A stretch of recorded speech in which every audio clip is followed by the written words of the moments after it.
এই ভিডিওর পরবর্তী ৬ মিনিটে আপনি জানতে পারবেন ভারতীয় সেনার এমন কিছু হিডেন অপারেশন যেগুলো সম্পর্কে না খবরের কাগজে ছাপা হয় আর না মিডিয়াতে আলোচনা করা হয়। এমনকি ভারত সরকার পর্যন্ত এগুলো অফিসিয়ালি অ্যাডমিট করতে চায় না।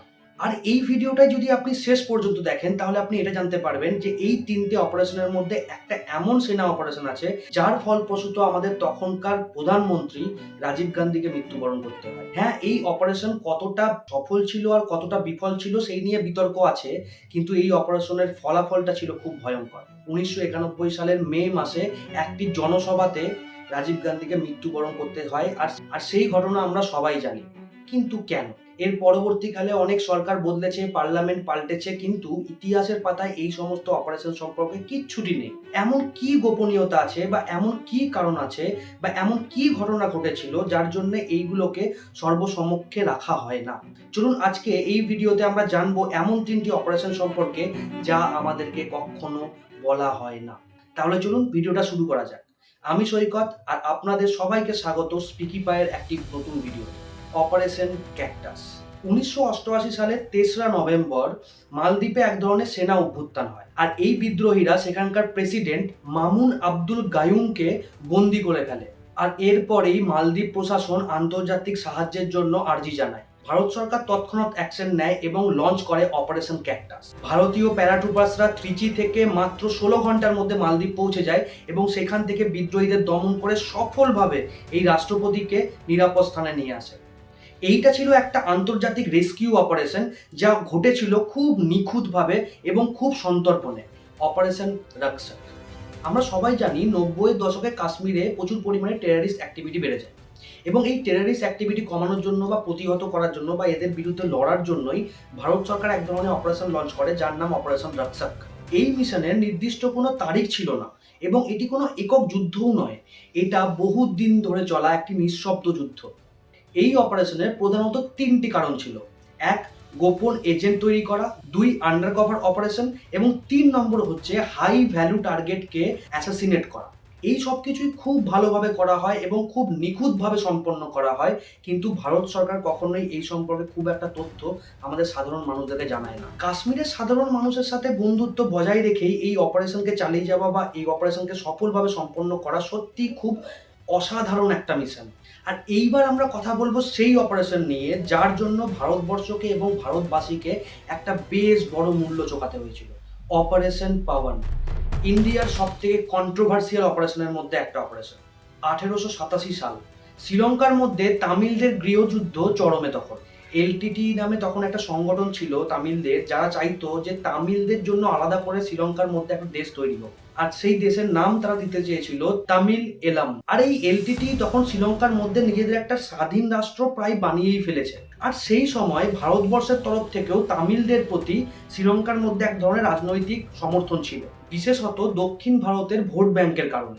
এই সময় ভারত সরকার শ্রীলঙ্কা সরকারের সঙ্গে ইন্ডিয়া শ্রীলঙ্কা অ্যাকর্ড সাইন করে এবং ইন্ডিয়ান পিস কিপিং ফোর্স পাঠানো হয় শ্রীলঙ্কার মধ্যে। কিন্তু এই ঘটনার মোড় খুব তাড়াতাড়ি অপ্রত্যাশিতভাবে ঘুরে যায়। যে এলটিটি ভারতীয় সেনাকে সমর্থন জানিয়েছিল এবং তাদেরকে অভ্যর্থনাও জানিয়েছিল তারা যখন ভারতবর্ষ থেকে শ্রীলঙ্কায় গেছিল পিস কিপিং করতে, সেই এলটিটি খুব দ্রুত পাল্টে গিয়ে এই ভারতীয় সেনাকে দখলদারি সেনা বলে দাবি করতে শুরু করে এবং তারা সরাসরি ভারতীয় সেনার বিরুদ্ধে যুদ্ধ ঘোষণা করে দেয়। যে ভারতীয় সেনাকে পাঠানো হয়েছিল শ্রীলঙ্কার রাস্তাঘাট এবং শ্রীলঙ্কার মানুষদেরকে, শ্রীলঙ্কার প্রশাসনকে নিরাপত্তা দেওয়ার জন্য, সেই ভারতবর্ষের সেনার বিরুদ্ধেই শুরু হয় যুদ্ধ এবং সেই ভারতবর্ষের সেনাই যুদ্ধে লিপ্ত হয়ে পড়ে শ্রীলঙ্কায় গিয়ে। আর এই মুহূর্তেই এলটিটি কে দমন করার জন্য লঞ্চ করা হয় অপারেশন পাওয়ান। ভারতীয় সেনার ইতিহাসে এটি একটি ভয়াবহ, দীর্ঘ এবং রাজনৈতিকভাবে একটি বিপজ্জনক মিশন ছিল। অনেকেই বলে যে এই অপারেশন পাওয়ানে হাজার হাজার ভারতীয় সেনা শহীদ হয়ে যান।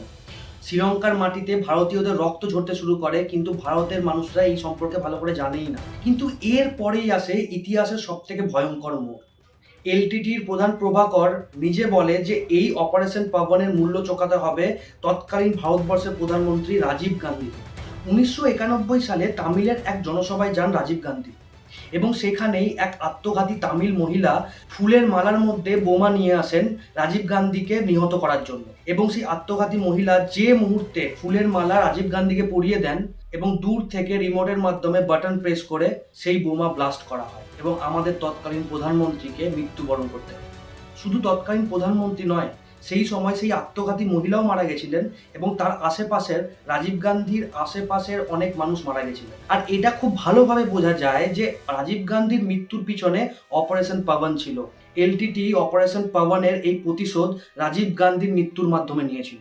এই ধরনের মিশনগুলো এত সফল এবং সাহসিকতায় ভরপুর হওয়া সত্ত্বেও কেন ভারত সরকার এগুলোকে এতটা গোপন রাখতে চায় এবং আমাদেরকে জানতে দিতে চায় না? এর প্রধানত তিনটি কারণ হতে পারে। প্রথমত, আন্তর্জাতিক কারণ। অন্য কোনো দেশে গিয়ে মিলিটারি অপারেশন চালানো হচ্ছে, এই খবর যদি আন্তর্জাতিক মহলে আসে তাহলে সেক্ষেত্রে আন্তর্জাতিক সমস্যা হতে পারে। দ্বিতীয়ত, ব্যর্থতা ঢাকতে চাওয়া। অনেক সময় অনেক অপারেশন করতে গিয়ে আমাদের অনেক ক্ষয়ক্ষতি হয়, সেই সমস্ত ব্যর্থতা অথবা সেই ধরনের ক্ষয়ক্ষতি যাতে জনসমক্ষে না আসে সেই কারণে এইসব অপারেশন সম্পর্কে গোপন রাখা। যেমন ধরুন অপারেশন পাবন, এই কারণে ভারতবর্ষের প্রধানমন্ত্রীকে হারাতে হয়েছে।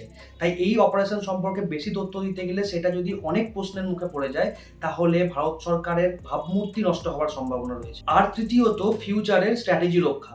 যেমন ধরুন কোনো অপারেশন সম্পর্কে যদি আমরা সম্পূর্ণ তথ্য ওপেন মিডিয়াতে বা মিডিয়াতে দিয়ে দিই তাহলে পরবর্তীকালে আমরা যখন সেই ধরনের কোনো অপারেশন অন্য দেশে লঞ্চ করব বা অন্য কাউরির বিরুদ্ধে লঞ্চ করব তখন তারা আগের অপারেশনের ট্যাকটিক্স দেখে বা আগের অপারেশন সম্পর্কে একটু স্টাডি করলেই সেই নতুন অপারেশনটাকেও বিরোধিতা করতে পারে এবং সেই অপারেশন আমাদের অসফল হতে পারে।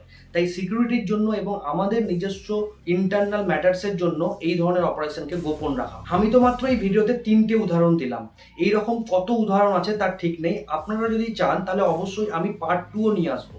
এবং আপনাদের মধ্যে যদি কেউ এমন কোনো সেনা অপারেশন সম্পর্কে জানেন তাহলে অবশ্যই কমেন্টে জানাবেন, আমি সেই নিয়েও একটা ভিডিও বানাবো এবং গোটা বাংলাকে জানাবো যে আমাদের ভারতীয় সেনার গৌরব কথা। যদি আপনাদের মনে হয় যে এই ভিডিওটা থেকে আপনি নতুন কিছু জানলেন এবং এই ভিডিওটা আপনি এতদূর অবধি যদি দেখেছেন তাহলে অবশ্যই আমার ভিডিওটা লাইক করবেন এবং আমাদের সেনার এই সমস্ত ভিক্টরি সম্পর্কে আরও জানতে হলে আমার চ্যানেলটা সাবস্ক্রাইব করবেন।